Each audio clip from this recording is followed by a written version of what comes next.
रहीम नाज़रीन अस्सलाम वालेकुम, मैं हूं इमरान वसीम। नाज़रीन, प्रोग्राम में पाक भारत टेंशन से जुड़ी कुछ अहम और बड़ी ख़बरों की तफसीलात इस प्रोग्राम में आपके साथ हम शेयर करने जा रहे हैं, जिसमें बड़ी ख़बर यह है कि भारत के 5 बड़े शहर पाकिस्तान के मिज़ाइल सिस्टम के रडार पे आ गए हैं, निशाने पे आ गए हैं। 2 बड़ों की अहम मुलाकात और उस अहम बैठक में किया गया बड़ा फ़ैसला। मोदी की नई शरारत और पाकिस्तान का ट्रम्प कार्ड, इन तमाम जो पॉइंट्स हैं इनकी तफसीलात अभी कुछ देर में आपके साथ हम शेयर करेंगे। लेकिन 3 जो बातें आपके साथ मैंने करनी है, एक तो ये है कि अगर इन ख़बरों की डिटेल शेयर करने के दौरान मुझसे कोई गलती या मेरी ज़ुबान से कोई ऐसा अल्फाज सरजद हो जाता है जिससे आपके जज्बात को ठेस पहुँचती है, तो मैं आप देखने वालों से पेशगी माज़रत ख़्वाह हूँ। दूसरा, आपसे दरख्वास्त है कि चैनल को सब्सक्राइब कर लें, बेल आइकॉन का बटन प्रेस करें, वीडियो पसंद आए तो इसे लाइक और शेयर ज़रूर करें। तीसरा नाज़रीन, एक छोटा सा मुख्तसर सा कोर्ट सेगमेंट है आपकी इजाज़त के साथ 4 बड़े अहम मुकदमात की, जिसमें इमरान खान का केस है, इमरान खान की बहन अलीमा खान का केस है, जिनकी आज पाकिस्तान की मुख्तलिफ कोर्ट्स में समाअत होने जा रही है। उनका सिर्फ वन लाइनर जो डिटेल है वो आपके साथ मैं शेयर करूँगा और फिर अपने टॉपिक पर आ जाएंगे। पाक भारत कशीदगी के हवाले से जो चंद अहम खबरें हैं उनकी तफसीलात आपके साथ हम शेयर करेंगे।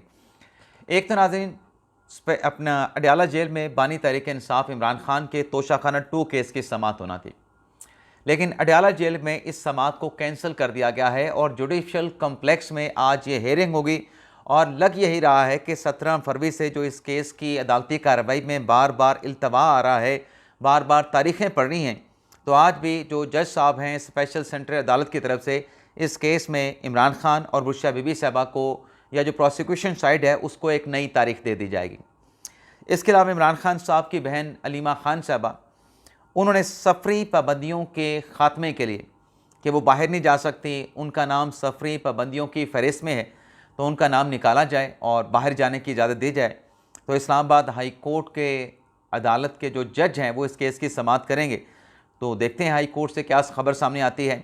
इसके अलावा इस्लामाबाद हाई कोर्ट में अहमद नूरानी के भाइयों की बाजियाबी से मुतल्लिक भी मुकदमे की समाअत होगी। जस्टिस इनाम अमीन मिनहाज समाअत करेंगे, IG इस्लामाबाद रिपोर्ट पेश करेंगे। ख़बरें सोशल मीडिया पे चल चुकी हैं कि अहमद नूरानी के जो भाई हैं वो बाजियाब हो चुके हैं कच्चे के इलाके में, पुलिस ने उनको बाजियाब किया है। तो एक्चुअल रिपोर्ट क्या है, तो अदालती कार्रवाई में जब IG इस्लामाबाद रिपोर्ट पेश करेंगे तो असल जो कहानी है वो भी सामने आ जाएगी। तो नेक्स्ट वीडियो लॉग में दोपहर में उसकी तफसीलात भी आपके साथ हम शेयर करेंगे। लेकिन सबसे अहम मुकदमा सुप्रीम कोर्ट में कि क्या सर्विलेंस का मिलिट्री कोर्ट में ट्रायल हो सकता है। आज अमीनुद्दीन खान साहब की सरबराही में 7 रुकनी बेंच इस केस की फैसला कुन शायद आखिरी समाअत हो, क्योंकि अटर्नी जनरल साहब के दलाइल हैं, अटर्नी जनरल साहब ने आज दलाइल देने हैं। वो अगर दलाइल आज कंक्लूड कर लेते हैं, जो कि इम्कान है कि उनके दलाइल आज मुकम्मल हो जाएंगे, तो आज केस की अदालती कार्रवाई कंक्लूड होने के बाद हो सकता है कि फ़ैसला महफूज हो जाए या फिर अदालत की जानिब से कोई मुख्तसर फ़ैसला अनाउंस कर दिया जाए। तो जो भी अपडेट होगी इन 4 मुकदमात की समाअत का जो अहवाल है वो नेक्स्ट वीडियो लॉग में आपके साथ हम शेयर करेंगे। अब नाज़रीन आ जाते हैं पाक भारत कशीदगी के अपने सेगमेंट पे।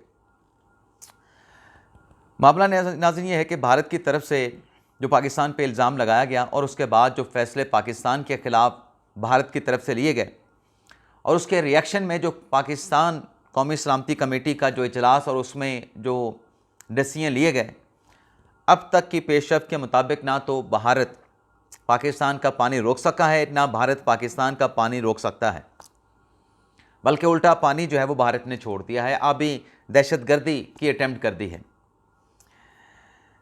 लेकिन पाकिस्तान ने जो फैसले लिए उसका भारत को ज़रूर नुकसान पहुंचा है, और जो भारत को नुकसान पहुंचा है उसकी चीखो पुकार भारत में सुनाई भी दे रही है और पूरी दुनिया वो चीखो पुकार जो है वो सुन भी रही है।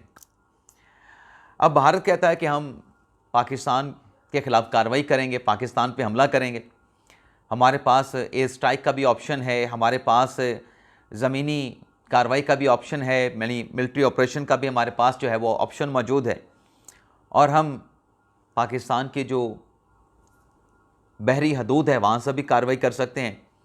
तो एक चीज़ नाज़रीन सोशल मीडिया पे जिस पे भारतीय हमारे भाई बड़े खुश हो रहे थे, भारतीय भाइयों की बात कर रहा हूँ, भारतीय शरपसंदों की बात नहीं कर रहा। और वो ख़बर ये थी जिस पे खुशियाँ मनाई जा रही थी कि इंडियन नेवल फोर्स ने अपना कोई जहाज़, विक्रांत उसका नाम है, उसको भेजा है बहिरा अरब में पाकिस्तान की जो बहरी हदूद है उसकी निगरानी के लिए, पाकिस्तान के बड़े शहर की निगरानी कराची के लिए। लेकिन पाकिस्तान की पाक बहरिया ने जो उस पर काउंटर हिकमत अमली अपनाई, भारत के उस तैयारे को पसपाई अख्तियार करना पड़ गई। जब वो निगरानी कर रहा था भारत का तैयारा विक्रांत, तो पाकिस्तान बहरिया की तरफ से जो ख़बर सामने आई है उसमें यह बताया गया है कि पाक बहरिया ने एंटी एक्स एरिया डिनाइल हिकमत अमली अडॉप्ट करके उस भारतीय तैयारा बरदार जो क्राफ्ट था, विक्रांत जिसका नाम था, उसको पसपाई पे मजबूर कर दिया। और वो बहरिया की बहरी हदूद की निगरानी उसने क्या करनी थी, वो वापस जाके जो भारत की बंदरगाह है कारवार, वहाँ पे जाके दोबारा लंगन अंदाज हो गया। तो फड़कने नहीं दिया। पाकिस्तान की जो नेवल फोर्स थी, जो वहाँ पे पेट्रोलिंग कर रही थी, गश्त कर रही थी, अपनी हदूद की मॉनिटरिंग कर रही थी, भारत का तैयारा निगरानी के लिए तो आया, लेकिन ज़रूरत नहीं हुई कि कोई वहाँ पे आके कोई शरारत कर सके। लेकिन ये शरारत ज़रूर थी। लेकिन अब अगर भारत ये समझता है कि पाकिस्तान के बड़े शहर कराची को वो टारगेट कर सकता है, तो ये भारत की भूल है। भारत ये भूल कैसे है कि पाकिस्तान का जो मिज़ाइल सिस्टम है, उस मिज़ाइल सिस्टम पे भारत के बड़े 5 शहर जो है वो निशाने पे हैं। यानी अगर भारत कराची को टारगेट करता है, भारत लाहौर को टारगेट करता है, इस्लामाबाद को टारगेट करता है, पेशावर को करता है, कोयटा को करता है, पाकिस्तान के 5 बड़े शहर यानी 4 सूबाई दारुल-हुकूमतों और 1 वफाकी कैपिटल को अगर भारत टारगेट करता है, तो फिर पाकिस्तान भी भारत के 5 शहरों को, 5 बल्कि 6 शहरों को टारगेट करेगा। क्योंकि हम तो ईंट का जवाब पत्थर से देने वाले हैं। अगर 5 एटमी धमाके या 6 एटमी धमाके भारत ने किए, तो हमने एक ज़्यादा किया था। अभी पहलगाम के वाक़े पे अगर 8 फैसले हमारे खिलाफ, 7 फैसले भारत ने लिए, तो हमने एक इजाफी फैसला लिया और 8 फैसले किए। तो भारत अगर पाकिस्तान के 5 बड़े शहरों को टारगेट करता है, तो 5 भारतीय शहर तो हमारे निशाने पे होंगे, जिसमें कलकत्ता हो सकता है, जिसमें मुंबई होगा, जिसमें अपना दिल्ली होगा, जिसमें मद्रास होगा, जिसमें बेंगलुरु होगा। लेकिन छठा शहर भी पाकिस्तान के मिज़ाइल सिस्टम के निशाने पे होगा। और पाकिस्तान की अफवाज के साबिक आला ऑफिसर ब्रिगेडियर हारिस नवाज साहब ने तो क्लियरली बड़ी वजाहत के साथ कह दिया है कि भारत का चप्पा चप्पा, भारत का हर शहर, बल्कि उन्होंने तो ये कहा है कि पाकिस्तान के मिज़ाइल सिस्टम पे भारत का इंच इंच जो है पाकिस्तान के मिज़ाइल सिस्टम के निशाने पे है। और उन्होंने भी, ब्रिगेडियर रिटायर्ड हारिस नवाज ने भी मोदी सरकार को, भारत को वार्निंग दी है कि जंग तो आप शुरू कर देंगे, लेकिन फिर जंग ख़त्म कैसे होगी इसका फ़ैसला फिर पाकिस्तान करेगा। अब नाज़रीन, मोदी साहब ने ये शरारत जो की कि सिंध ताश का मुआहदा मुअत्तल कर दिया कि पाकिस्तान का पानी बंद कर देंगे, पाकिस्तान को रेगिस्तान बना देंगे, पाकिस्तान पानी की बूंद बूंद को, कतरे कतरे को तरसेगा। पाकिस्तान के ख़िलाफ़ शरारत की तो ये रिएक्शन आ रहा है। दूसरी तरफ मोदी सरकार जो नई शरारत करने जा रही है या करना चाहती है, जिसका मुतालबा किया जा रहा है कि पाकिस्तान की तरह जो बांग्लादेश का पानी है, जो भारत से दरिया बांग्लादेश की तरफ जाते हैं, उनका पानी भी रोका जाए। अब यह डिमांड किसने की है इस नई शरारत की? मोदी सरकार की हुकूमत के अरकान पार्लियामेंट हैं, जनाब निशिकांत दुबे साहब। वो ये कहते हैं कि जैसे पाकिस्तान के साथ भारत ने सिंध ताश का मुआहदा अबेंस में डाला, इल्तवा में डाला, वैसे बांग्लादेश का पानी भी रोका जाए। और ये जनाब निशिकांत दुबे साहब 1996 में भी, जब भारत में कांग्रेस की हुकूमत थी और ये बीजेपी में उस वक्त भी थे, ये तब भी कहते थे कि बांग्लादेश और पाकिस्तान का पानी बंद करें। भाई, आप पानी बंद करके देख लेना। पहले तो पानी बंद करने के लिए आपको कुछ 15 साल चाहिए, वो डैम बनाने के लिए, ज़खायर यानी रेजरवायर बनाने के लिए। लेकिन क्या आप ये एक्सपेक्ट करते हैं कि आप पाकिस्तान का पानी रोक रहे हो, पाकिस्तान को रेगिस्तान बनाने की आप साजिश कर रहे हो, मंसूबे को आप चला रहे हो, बना रहे हो, तो पाकिस्तान चुप करके बैठा रहेगा? ये जो मिज़ाइल्स हैं, हत्तफ है, गौरी है, शाहीन है, और भी पूरी एक खेप हमारे पास मौजूद है, ये हमने कोई खेती बाड़ी करने के लिए तो नहीं रखी हुई, सड़कों चौराहों पे सजाने के लिए भी नहीं बनाए। तो ये फिर वहीं पे लगेंगे जहाँ पे आप एक ईंट लगाएंगे पाकिस्तान का पानी रोकने के लिए, उस एक ईंट के बदले में इधर से एक मिसाइल ही आएगा। तो भारत की अपनी चॉइस है, करके देख ले, फैसला भी भारत का है, एग्जीक्यूशन उस फैसले पे करना भी भारत का अपना फैसला होगा, लेकिन उसके नताइज भी फिर भारत को फेस करना पड़ेंगे। अब ये जो नाज़रीन भारत जो कशीदगी चल रही है, इसमें कल एक बड़ी अहम मुलाकात हुई है, और उस मुलाकात की डिटेल में जाने से पहले नाज़रीन आप ये देख लें कि जो सिंध ताश का मुआहदा भारत ने मनसूख किया है, इल्तवा में डाला है। 65-71 की जंगें भी हुई, लेकिन ये मुआहदा चलता रहा।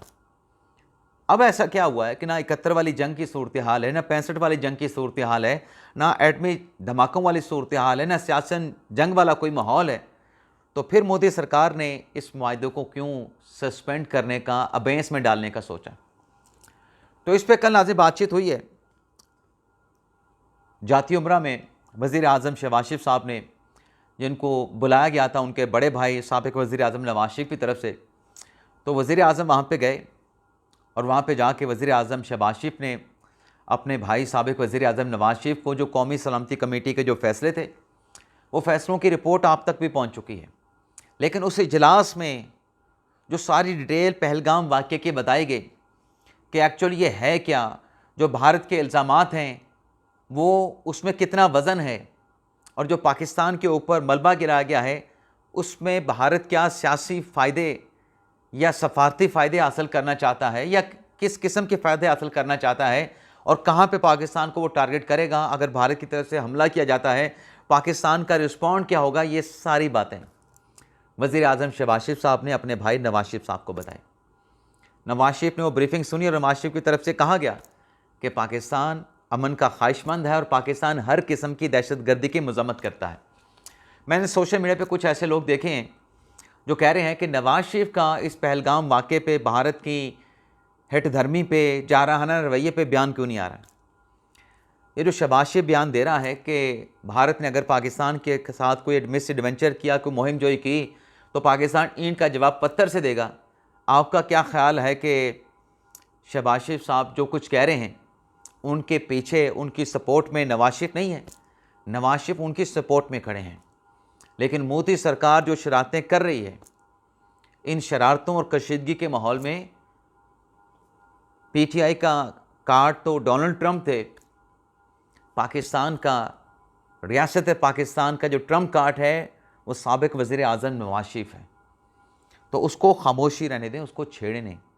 और जिनको ये चुल आ रही है ना कि नवाज शरीफ ने कोई स्टेटमेंट नहीं दिया, वो जिसकी तरफ टिल्ट करते हैं ना, कैदी नंबर 804 की तरफ, उसका जाके ट्विटर अकाउंट भी देख लें, एक्स अकाउंट भी देख लें। ना वो तालिबान के ख़िलाफ़ कोई मज़म्मत करता है, ना वो तालिबान के ख़िलाफ़ बात करता है, ना उसके अकाउंट से हर बात आ जाती है, हर स्टेटमेंट आ जाता है, हर पैगाम आ जाता है। उसने भी इस पर बात नहीं की, तो उस पर भी आप जाके बात करें ना, पहले तो वहाँ से करवा लें। जिनको ज़्यादा चुल आई हुई है कि नवाज शरीफ स्टेटमेंट दें, नवाज शरीफ तो वैसे ही खामोश रहते हैं, और इमरान खान साहब को तो वैसे मुंह का बवासीर है, चले उनसे स्टेटमेंट दिलवा लें, उसके बाद फिर आप नवाज शरीफ से भी तकाज़ा कर लीजिएगा। लेकिन बहरहाल देखते हैं आज भारतीय अखबारात में क्या छपता है, पाक भारत टेंशन के हवाले से इंटरनेशनल मीडिया इस पर क्या लिखता है, हालात कहाँ पे जा रहे हैं, मीडिएशन कहाँ तक पहुँची है। तो ये सारी डिटेल दोपहर के व्लॉग में आपके साथ हम शेयर करेंगे। जो कुछ अदालती प्रोसीडिंग्स होनी है, अहम मुकदमात की जो समात है, उस पर भी हम डिस्कस करेंगे। और बाकी आपसे इजाज़त चाहते हैं। अल्लाह ताला हम सब का हामी नासिर हो। अपनी ढेर सारी